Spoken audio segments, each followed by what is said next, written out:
Fairy Tail 100 Years Quest Chapter 211 is officially out. We got Gray and Juvia's seemingly big conclusion with their battle against Anchor. GRUVIA might actually be confirmed 100% in this chapter now. Lucy and Wendy get their next fight, and Natsu is being set up to go and battle Ignia as we see what's going on with him. We're going to get into the whole nitty-gritty of everything in just a second. Before we jump into things, don't forget to like, subscribe, and hit the notification bell for updates on future videos. Really helps and it shows you guys enjoy the content I make here on the channel and shows you want to see more.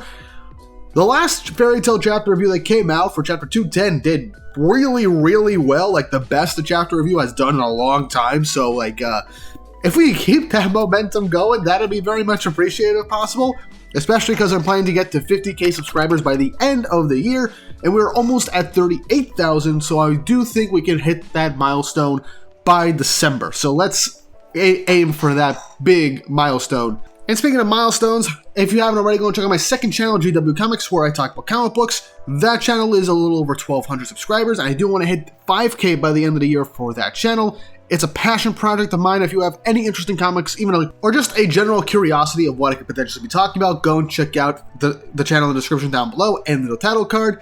I really appreciate you guys go check it out. I'm doing a lot more general discussion type videos and summary stuff over there, so go and check it out. It'll be a lot of fun. But now then, on to the chapter that has me incredibly conflicted. Chapter 211 of Fairy Tail 100 Years Quest, titled Trust Your Guildmates. And this gives me one of my favorite and probably one of the most wholesome cover images of Fairy Tail, which is just Gray embracing Juvia.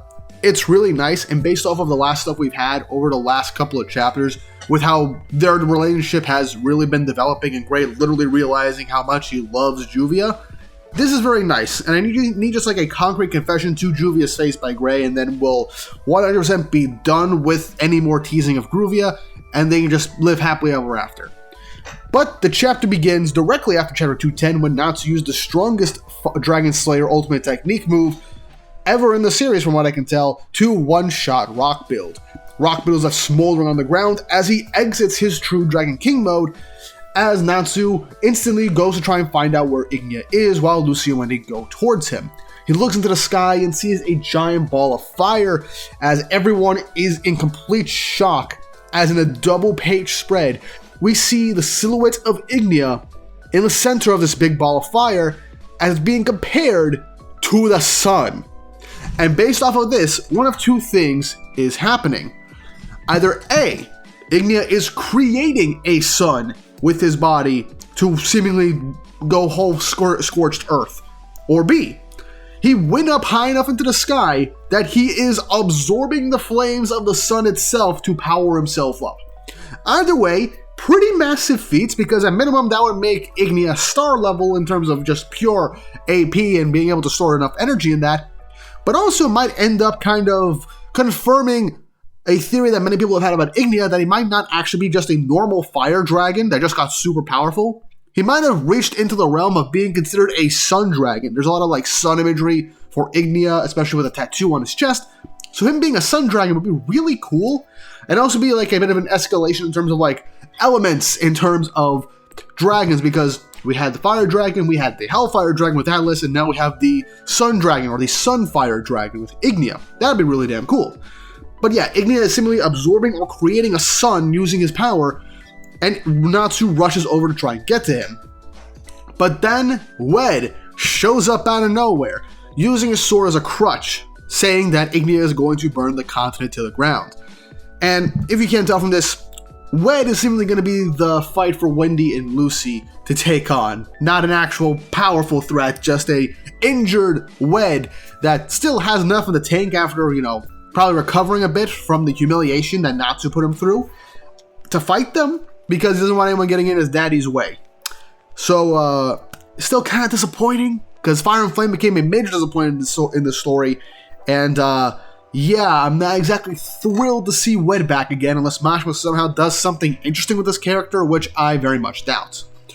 But yeah, Wed says that Ignia wanted to turn everything into dragons throughout his entire continent, but since Fairy Tail got in their way, Ignia is just going to go whole scorched earth and just forget about everything. Now previously, Ignia was ecstatic that Alderaan ended up accidentally making his plan change up in a way that's actually beneficial to him by turning the actual continent itself and everything on it into dragons. That was something that Ignia would have actually preferred. But Ferris's spirit, that's basically being all Force Ghost on him, is literally whispering in his ear, amping up his more destructive tendencies. He also has the power of acnologia, and based off of the stuff we've seen over the last couple of chapters, and how Ferris was able to get some of the destruction impulse of acnologia from his arm, I wouldn't be surprised if Ignia is also gaining that destructive impulse just by having that power and absorbing Ferris. But yeah, he wants to go Scorched Earth, and Wed doesn't want anyone else getting in his dad's way, even if it means he has to die to him, I guess, or he thinks his dad will spare him, who knows. But as he runs forward to try and take on Natsu and Wendy and Lucy and Wendy block his sword. Lucy summons an axe in order to block it, and Wendy uses her bare hands, which, really damn cool. It is definitely a really nice shot, and I will have to say this, because I'm of two minds of Lucy with the axe. This seems to be Tauros' axe, which, one, is really cool, and I like seeing characters have axes. It's a very rare weapon for people to use, especially for a main character. The most recent character in anime and manga is Kikoru from Kaiju number 8, whose main weapon was a Kaiju-powered axe with a really unique fighting style. It was really damn cool. And now Lucy has an axe. I love it. It looks super cool, and this does add more variety instead of just baseline punches and kicks and using her whip to fight, and using just baseline energy blast if need be. Using the axe in Tauros mode is great because she has the amped up physical power based in the Tauros form to actually handle and maneuver the axe very well. What pisses me off is that she could have done this every time she went into Tauros mode, and we never got it. This is the first time she does this, unless I'm missing an OVA or a movie in a brief instance. Because for all I can tell, Lucy has never used Tauros' axe ever since she acquired Stardress, and it is a pain in the neck because it is so damn cool, and I really wish Lucy did this more. But anyway, they tell Natsu to go on ahead to take on Ignia while they handle Wed and finish the job. So Natsu goes over to try and take on Ignia, as Wed powers up and pushes Wendy and Lucy back for an instance, once again reiterating the fact that Natsu is technically Wed's uncle, considering that Ignia and Natsu are also kind of adoptive brothers in a sense, with Wendy jokingly saying that Natsu doesn't seem like the uncle type. I mean, he beat his nephew's ass in the last fight, so yeah, he's definitely not the uncle type. But Lucy, in a really cool panel to showcase her transformation, says that they're having a brotherly quarrel, and that Wed should just leave them alone and just watch over them from the side, as she goes into Leo mode and kicks Wed in the face, pushing him back. Another one of my favorite Lucy forms. But Wed just calls them bratty little girls, as that's the last we see of this fight. And yeah, this seems to be the fight that Lucy and Wendy are going to basically dog stomp Wed, because if they have a hard time with Wed, I am going to be pissed at Mashima. Because this section of the story has really made me have a lot of questions as to what he's going to do with especially these two characters, because Rock Build would have been a really awesome fight to see the two of them go all out, and they have the kit to deal with this type of stuff. But Natsu's running towards Ignia, Misfortune and Happy meet him, and so they grab him and they carry him up into the sky so he can meet and face off against Ignia. The Natsu plot will probably jump back in the next 2 chapters or so for all we know. We then cut back to Juvia and Gray, as they are still within the giant water bubble that Anchor created filled with poisonous water. Gray is unconscious, bleeding from the mouth as Juvia regains consciousness, as 2 chapters ago, Gray ended up doing mouth-to-mouth on Juvia to kind of resuscitate her so she doesn't die from the poisonous water. When she wakes up and sees Gray bleeding from the mouth, she is terrified of what's happening to him, and then we get a flash as she has a primordial yell as she parts the water of Anchor, a literal dragon's water, and she parts it. Really big feat, as it shows that her strength has grown. Juvia rests Gray down on the ground and is trying to wake him up. And Anchor is completely confused as to how in the hell Juvia's power suddenly rose to an absurd degree, and saying how much that this water wizard is a pain. And so, Juvia, wanting to resuscitate Gray, gives Gray mouth-to-mouth. She kisses him, obviously, but she wants to resuscitate him, and then Gray wakes up. You could also say that outside of just the general mouth-to-mouth CPR, she shared some of her magic power to help, bring Gray back in a sense, to bring him back to consciousness, and that could have been what Gray did to Juvia, which makes sense, and their powers are kind of compatible with each other, and their emotions are very much in sync. So Gray wakes up, and Juvia just casually says that she split Anchor's water, which gives Gray the idea that maybe Juvia is capable of doing something.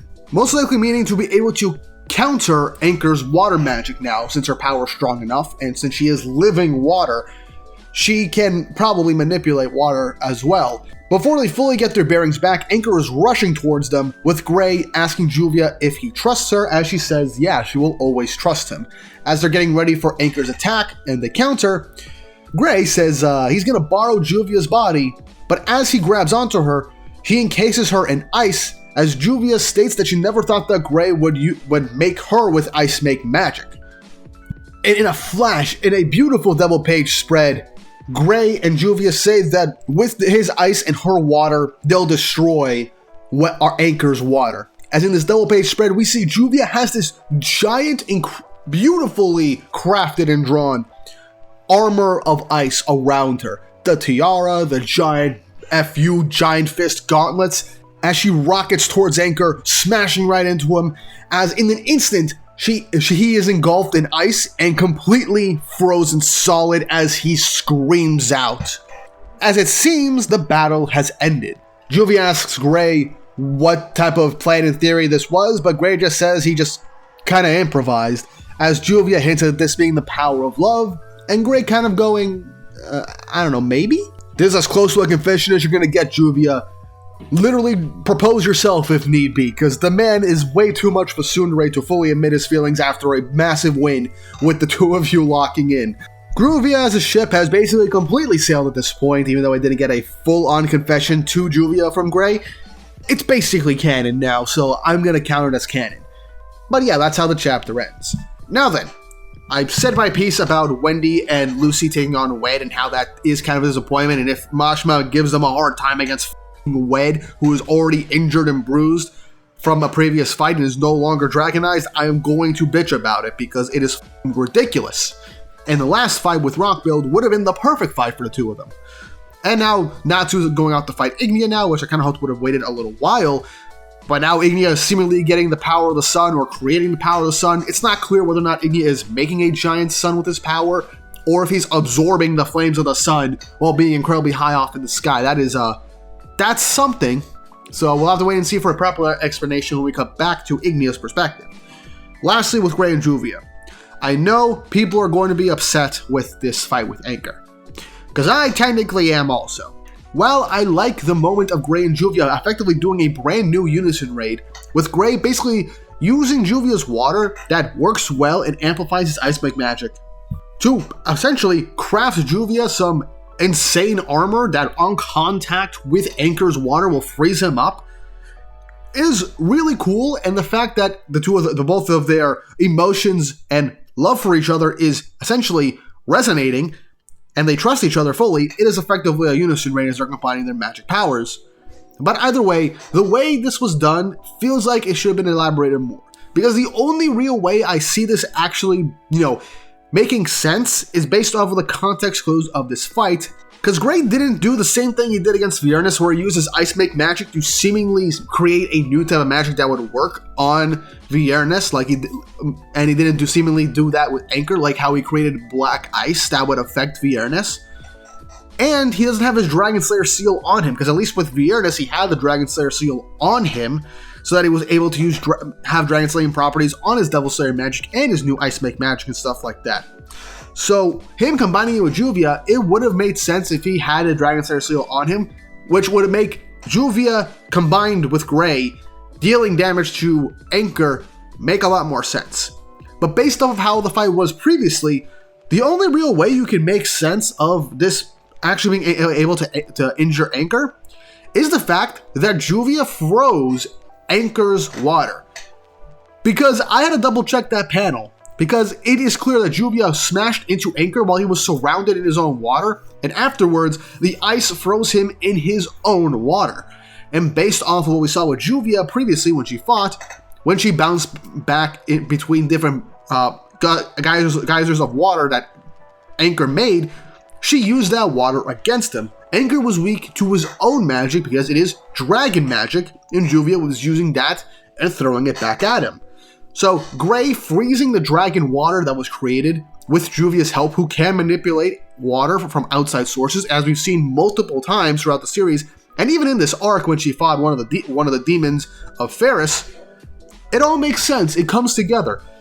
My main thing is that you have to retroactively go back and see a lot of the stuff that Juvia's done in this arc and make sense as to how she managed to deal with Anchor, because when you think about it like that, okay, makes sense. Unison raid. Their powers complement and amplify each other immensely. And Anchor's magic was literally thrown right back at him. Makes perfect and total sense.